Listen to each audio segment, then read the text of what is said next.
Hi everybody, we're making papier-mâché bowls in our garden today, which I thought you would like to do in your gardens as well this coming week. We are going to do the letter B, so bowl begins with B, and you can enjoy this. It is a long project, but get going, and these are the materials that you're going to need. Right, so you'll need some normal flour, some water, and a little bit of salt. And you're going to mix that until it looks like this gloopy, runny glue. So that's going to be our glue that holds everything together. And then you need some scrap paper. We didn't have any newspaper, but you can use newspaper or magazines. And we just used old worksheets, which Emma and Jason tore up. You can cut it out, and that's also great for some fine motor exercises, strengthening those fingers. So lots of tearing, you're going to need a lot of paper. Right, Emma and Jason are already busy on their second layer. So when you do this, you're going to need to do a few layers, and that's why I say it's going to be quite a long project. One of the first things you need to do before you start is to choose your bowl. So you can choose a bowl like this. Emma and Jason chose bowls like that.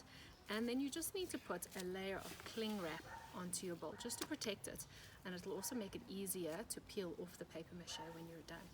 Right, so the first step, to cover with plastic, and then you are going to start dipping your paper. So, like I said, this is very gloopy and gluey, and so the best place to be is in your garden where you can make lots of mess. Right, so can you see how I just quickly give it a squeeze out, and then we can put it on our bowl. I'm just going to move that to the side so you can see better. Thanks, Jason.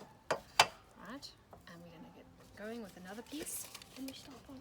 You guys can keep going. I'm going to go as well. Right, and I'm going to keep covering my bowl. There you go, Emma. Thank you. With as many layers as we can. Okay, so before you even go on to the second layer, make sure your whole bowl is covered. And it doesn't really matter if some pieces go over the end, because at the end you can just snip them off, alright?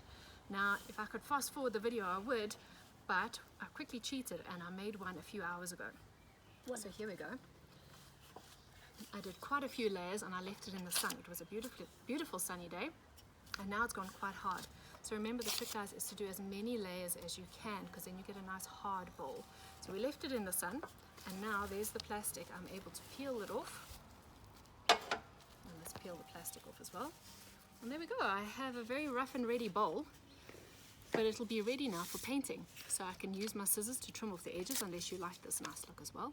And you can use a few other things other than paint, and I've got those here. So yes, you can decide to paint your bowl. You can paint the inside or the outside. But remember, I was saying that perhaps you would like to collect your Easter egg wrappers. And we've got some pink and silver ones here. It would look quite nice if you decided to cover your bowl with some of the Easter egg wrappers. You can use any side. You could tear these into pieces and use lots of different ones. You can do the inside and the outside. You can use paint, you can use beads, anything that you guys want to decorate your bowl with at the end.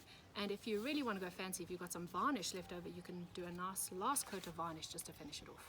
Alright, well, that's it. I hope you guys enjoy making your bowls, and take care. Bye!